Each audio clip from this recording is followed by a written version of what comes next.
11월 달에 규제 지역이 나오고 12월 달에 지금 규제 지역 나오고 거의 뭐 한 달 만이죠. 추가로 조정 지역을 지정할 수 있다는 거는 남아있는 다른 지역들도 바로 풍선 효과 일어나면 바로 묶을 수 있다는 거. 12월 17일 날 규제가 어땠는지 그 부분부터 먼저 말씀드리고 진행을 할까 합니다. 보도자료가 나왔어요. 그래서 결국은 규제 지역이 추가로 지정이 됐다는 뜻인데 규제 지역이 확대되었다라는 부분이 결론인데 실거래 조사, 현장 단속 이거는 원래부터 하고 있었던 거고 부산, 대구, 광주, 울산을 포함한 광역시와 지방 포함해서 36곳을 조정 대상 지역으로 신규 지정했습니다. 그리고 창원 의창구는 예정대로 조건에는 들어가지 않았지만 투기과열지구로 지정을 했고 지난번에 제가 설명을 할 때 규제는 많고 해제해주기는 정말 어려운 부분이다 라는 부분을 말씀을 드린 적이 있는데 실제로 이번에 청주 정도는 해제가 될 가능성이 있다고 기대하시는 분들이 많은데 해제가 되지는 않았고 말씀드린 것처럼 조정 대상 지역이나 규제 지역으로 지정된 지역이 그것이 해제되는 것은 상당히 어려운 거예요. 그래서 해제는 되지 않고 신규 지정만 굉장히 많이 이루어진 상황에서 지난주 금요일부터 이 해제 또는 지정 효력이 발생을 했습니다. 국토교통부가 지자체의 의견을 수렴했다. 경남도지 않나라는 생각을 해요. 창원 그리고 김해를 규제지역으로 지정해달라고 요청을 했죠. 그 부분에 의견이 수렴이 됐다라는 부분으로 지금 설명이 될 것 같고요.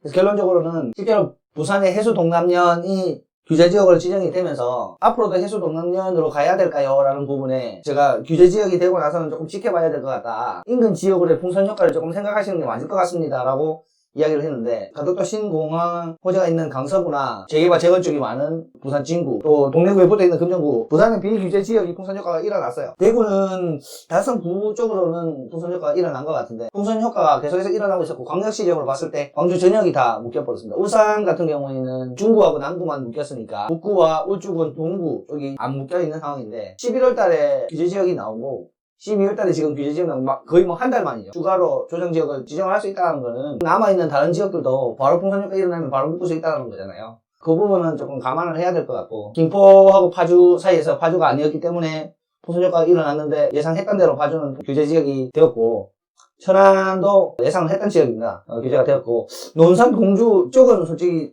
조금 풍선 효과 감안해서 미리 잡은 것 같아요. 창원 성산구는 예상을 했던 거고 포항시 남구도 약간 느낌은 있었는데 그 부분을 바로 그냥 묶어놓은 것 같고요. 여순강 같은 경우에는 전남에서 워낙 유명한 투자처였고 시세 상승이 순조롭게 일어나고 있는 지역이었는데 사전에 지역을 막은 것 같아요. 대구 수성구가 많이 올라가니까 그 인근에 있는 경산도 사전에 지금 막은 것 같아요. 의창구 같은 경우에는 가격은 많이 오르죠. 신축에 추가 공급이 지금 없는 상태이기 때문에 청약 경쟁률이나 이런 부분들이 만족되지 못해서 조정지역으로는 지정을 못하는 지역입니다. 근데 이 지역을 투기과열지구로 묶어버렸죠. 옛 수성구하고 같은 관점인 거죠. 그래서 조정지구는 아닌데 투기과열지구인 상태로 의창구가 지금 묶인 거고 보시면 북면 동읍 지역만 지정이라는 내용 자체가 이 북면이라는 데가 지금 조금 의창구의 풍선 효과가 이어지는 지역으로 지금 저는 판단을 했거든요. 북면이 계속해서 올라갈 수 있을까 생각은 했는데 투기과열지구로 지정이 되면서 영향을 조금 많이 받을 것 같다. 왜 지정했냐? 지정하는 타이밍도 좀 많이 빨랐지만 한 달 만에 그 지역이 상당히 넓게 지금 지정이 됐어요. 초저금리 맞죠? 금리가 지금 너무 싸니까 풍부한 시중 유동성 맞죠? 돈이 많이 깔려 있으니까 중요한 거는 전세가율의 상승 세 가지가 일어나면서 주택매수 심리가 상승세로 전환되었다. 이 부분을 정부에서 이미 인정을 했다는 거예요. 그걸 많이 부과를 시킨다 하더라도 주택을 사려는 매수 심리가 계속해서 지금 올라가고 있다. 가격이 계속 상승할 수밖에 없다. 저가주택, 공시지가 1억 미만에 대한 외지인의 매수가 급증하고 있다는 부분도 이미 체크를 하고 모니터링을 하고 있으나 취득세 중과 대상에서 제외하는 현재의 규정은 계속해서 유지를 하고 있는 상황입니다. 시장 과열 확산을 조기에 차단하겠다. 거래량이 늘어나고 있는 부분이 포착이 됐거든요.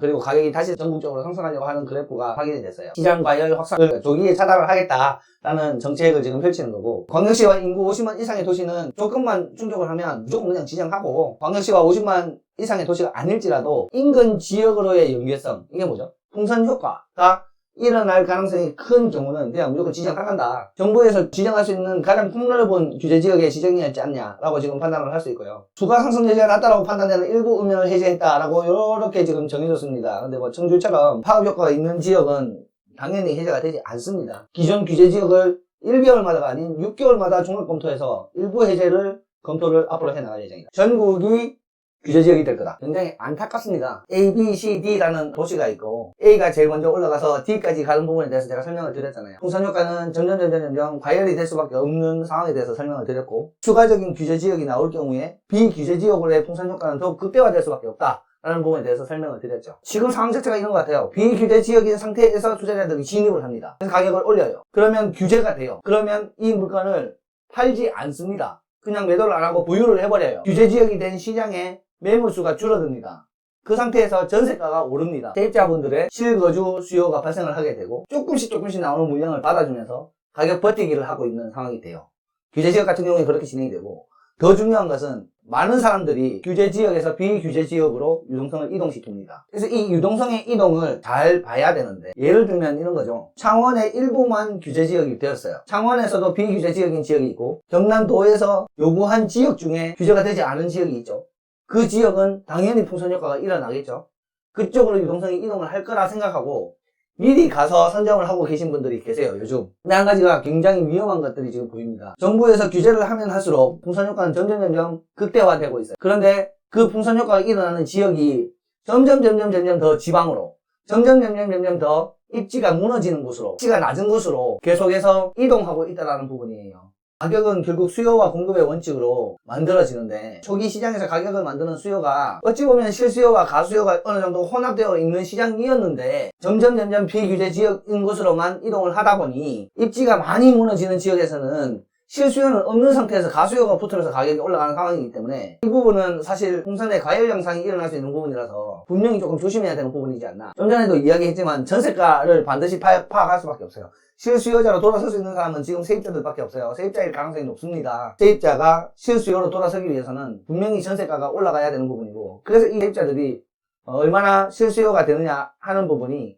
결국은 가격을 만들어가는 안전성의 필수 요소이지 않을까. 전세가가 따라붙지 않는 지역에 가격이 올라간다고 해서 거기가 비규제 지역에 풍선 효과가 일어난다고 해서 막 따라가기에는 나중에 규제가 되고 투자자가 추가로 들어오지 않는 상황에서 실수요자인 전세입자가 매수로 돌아서지 않게 되면 가격이 멈춰버리는 상황이 발생을 하기 때문에 그 부분 상당히 조심을 해야 돼요. 점점 지방으로 비규제 지역이 남게 됩니다. 그래서 가야 될 곳이 점점 안 좋아져요. 적어도 일단 광역시권은 아니고, 물론 뭐 광역시 울산 같은 경우에 울주, 북구, 동구 이쪽은 지금 규제가 안 되었으니 아직까지 가능성은 있는 부분인데, 전국적인 유동성을 기준으로 봤을 때 들어갈 수 있는 광역시는 적은 게 많죠. 그리고 지방으로도 굉장히 많이 규제가 됐기 때문에 투자를 계속 할 수 있는 지역이 많이 줄고 있습니다. 나중에 되면 진짜 우스갯소리로 하는 전국이 규제 지역이 될 수도 있어요, 사실. 지금 하는 상황을 봤을 때는 가격 오르면 무조건 그렇게 할 것 같아요. 그러면 투자가 끝날까요? 모든 전국이 똑같은 요건이 됐습니다. 투자자가 도저히 못 가는지 빼놓고 다 규제됐다고 했을 때, 그럼 다 규제됐으니까 투자 그만이라고 하기에는 지금 우리나라에 깔려있는 유동성이나 전세가의 상승 등이 상당히 투자하기 좋은 시장이라는 거예요. 모든 지역이 규제가 되더라도 투자가 끝난다고 생각하지는 않습니다. 오히려 그러면 같은 조건에, 같은 규제에 세금을 제하고도 더 많이 수익이 날 수 있는 곳, 대출이 없이도 갭이 줄어들어서 획득금이 줄어들고 수익률을 높일 수 있는 곳으로 오히려 역순환을 하지 않는, 결국 다음은 서울이다라는 이야기 나올 정도로 문제가 되는 부분이지 않나. 결국 그렇게 되면 역풍선 효과가 일어나고 지금까지 해왔던 전국의 매가 상승이 다시 반복할 수 있다. 차후에 포트폴리오가 상당히 중요한 부분인데, 풍선 효과를 따라가는 유동성의 움직임을 포착할 것이냐, 입지와 물건 가치가 무너지지 않고 전세가율이 올라서 실투금이 줄어들고 수익률이 올라가는 단단한 규제 지역으로 오히려 들어갈 것이냐 하는 부분에 대해서 각자의 포트폴리오 관리 또는 지역 선정 관리가 필요한 부분이지 않나 하는 생각이 들고, 조금 늦어도 좋으니까 이번 정책이 어떠한 영향을 미치는지를 향후의 움직임을 보면서 대응을 해도 나쁘지는 않을 것 같아요.